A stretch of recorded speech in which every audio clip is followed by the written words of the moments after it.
Hello and welcome to the Bye Guy Reviews, where good movies rise and bad ones burn. Now, I know you're wondering, Dylan, what the fuck is this? What is the Bye Guy Reviews? Easy, it's going to be a series about me talking about good movies, bad movies, and ugly movies. And I thought, why not we talk about wrestling movies? Because I've seen a lot of people review every type of movies you can think of, including the wrestling movies. But for this episode, I'm not talking about pay-per-view movies. I'm talking about about wrestling movies about random things, like say the Attitude Era, or Hell in a Cell, or King of the Ring. Any of these are including plus more that I got on my show. And I know I have a lot of movies, if you couldn't tell. Since you can't tell now. So yeah. So why not we start off this new YouTube series by reviewing a wrestling movie, since I am a big wrestling family. And if you can't tell, well, basically you're new here and you're not looking at the background. Like, seriously, I got wrestling posts right there. Three right here. I got wrestling figures down here that you can't see. I got wrestling Funko Pops and the little whatever. But yeah, so let's dig into Hell in a Cell, which will be our first episode tonight, and see how much hell it raised. Now I would stop this video now and watch it first, and then talk about it. But nah, I'm not like that. We're gonna talk about this right now, and I got help with this little paper. Now, as you know, Hell in a Cell is a match and a pay-per-view. And this special movie was hosted by WWE Hall of Famer Mick Foley. And he talks about the debut of the very first Hell in a Cell match, which happened in 1997 at Bad Blood in Your House. And honestly, this first Hell in a Cell match kind of ticks me a bit, because y'all only care about one moment from that matchup. And that is Kane's debut. And I get it. It's infamous and such. But why can't y'all talk about what happened before that moment?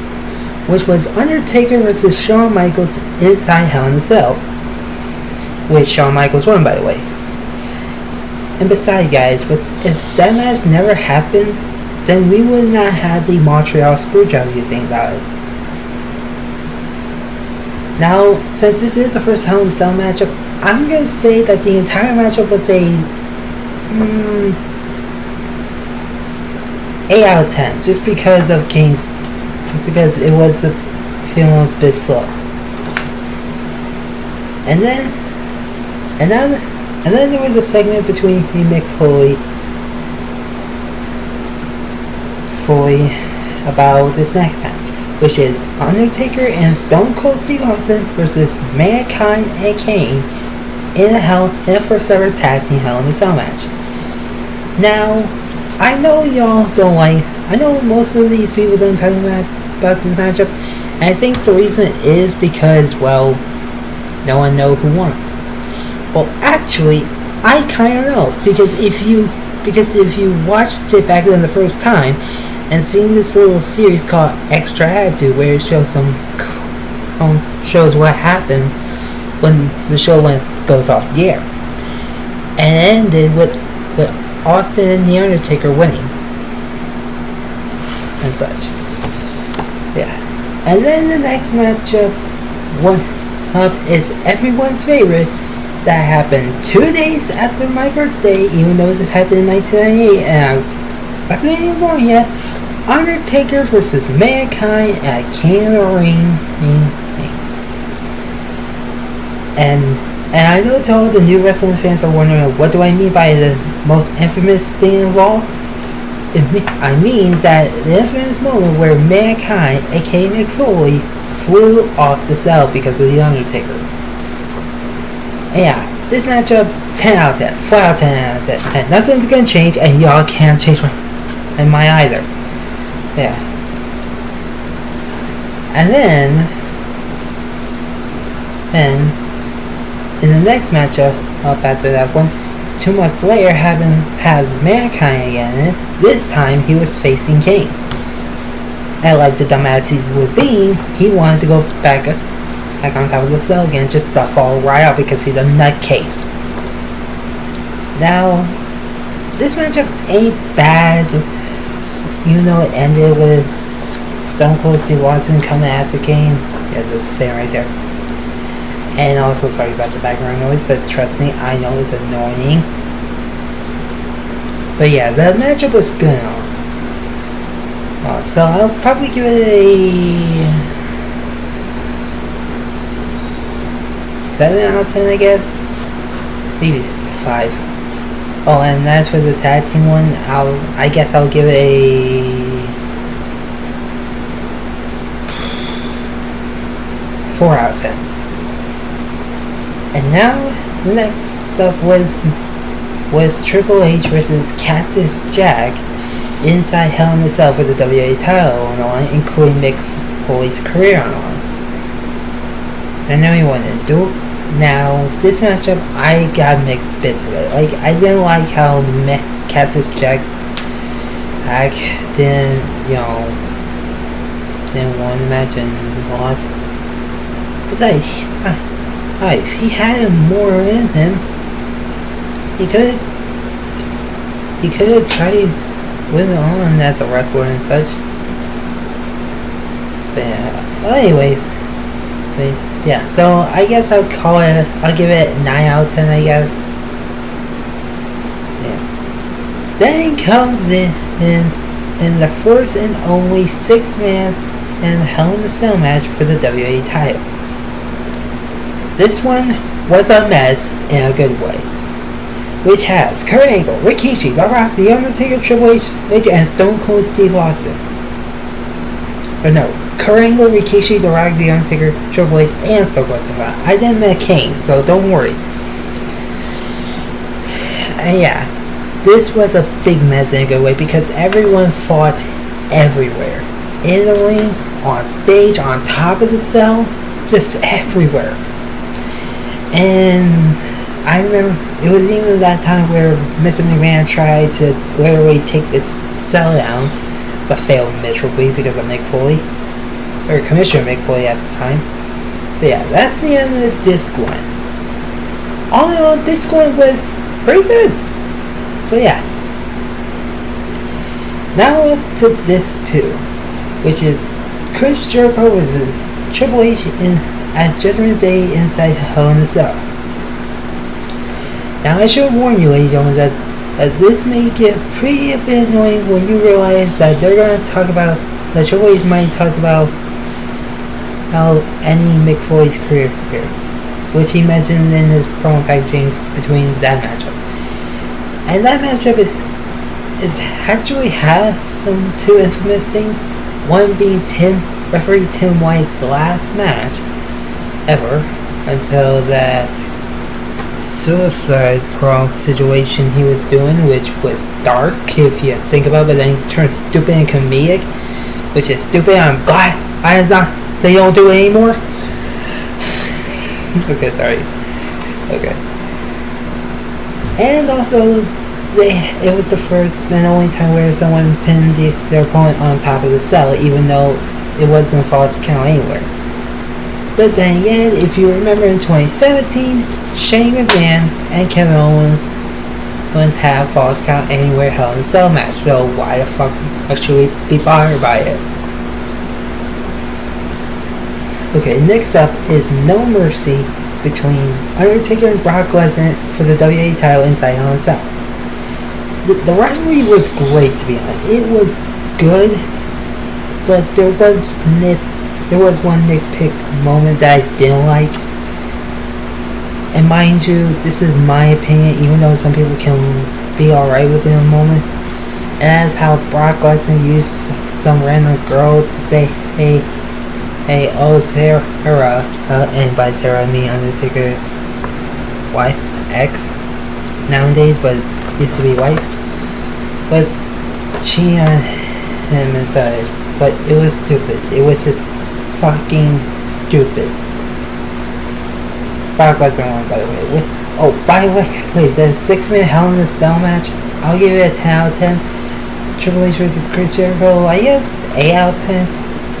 And for the WWE title match, I'll give it a 10 out of 10.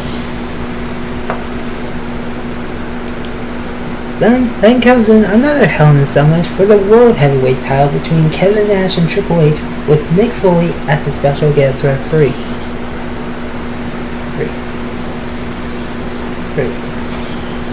And yeah, the matchup was good, but with seeing Mick Foley join in on the mess, I didn't think that was good. And yes, I'm checking my phone, so don't panic. But yeah, so I'll give that matchup a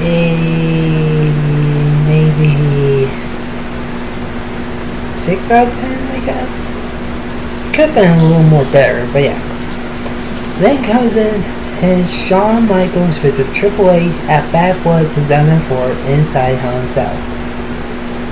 And my god, this was, as of at that time, the longest Hell in a Cell match ever. Trust me, you gotta look back and go watch it. It was great. It was crazy seeing Shawn and Hunter beat the hell out of each other, and near the very end, they couldn't even move an inch anymore, just because of how tired they were. But yeah, it was 47 minutes and 23 seconds to be our winner. That matchup, I'll give it a 10 out of 10. So yeah, so Disc 2 of the movie was again okay. Is okay. Just with some very good matchups. Now comes in the third and final disc, which has Triple H versus Batista in Hell in a Cell match for the World Heavyweight Championship. Now this matchup is pretty good and pretty hardcore when you just watch it to see, because it had like barbed wire chairs, barbed wire 2x4s, I think. And I guess I'll say that this will probably be 9 out of 10. Yeah. Then comes in Undertaker. Then how about next up is The Undertaker versus Randy Orton at Armageddon inside Hell in a Cell in 2005. This match was good, but I think I only like it because of the mind games it had right before then. But yeah, Undertaker wins, so I guess I'll give it a 9.5 out of 10. And then comes in a bigger Hell in a Cell cage. Well, the debut of the bigger Hell in a Cell cage. And the first and only handicap Hell in a Cell match, which has DX, Miz, Shane, and The Big Show. And yes, this was pretty good, and it was pretty freaking crazy and pretty funny a little bit. But yeah, I guess I'll give it a 7.5 out of 10. But yeah. And the last matchup of this DVD is Hell in a Cell for the World Heavyweight title, The Undertaker versus Batista. And this matchup, I'm not a huge fan of it, to be honest. I guess I'll give it a 8.5 out of 10. And there was also some interference from Edge, you know.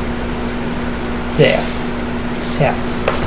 All in all, this movie was good. It has some good ones and it has some decent ones. But yeah, but yeah, this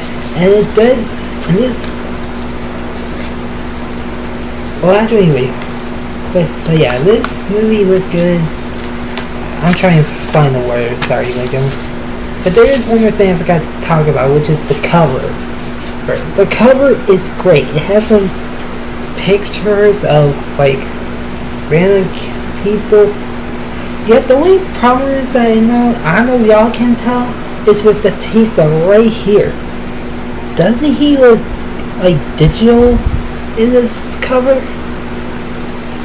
It could have been something, been a little glitch or anything. But yeah. So anyways, I guess that's all we got for the Bye Guy reviews. So thank you for watching, and if you like this video, please give it a like, share, and maybe comment down below on what other wrestling movies or any other movies you want to see me review. And here's my social medias, which you can all follow. And yeah, I'm doing the Bye Guy, and this was the Bye Guy reviews, where good movies rise and bad ones burn. Thanks for watching.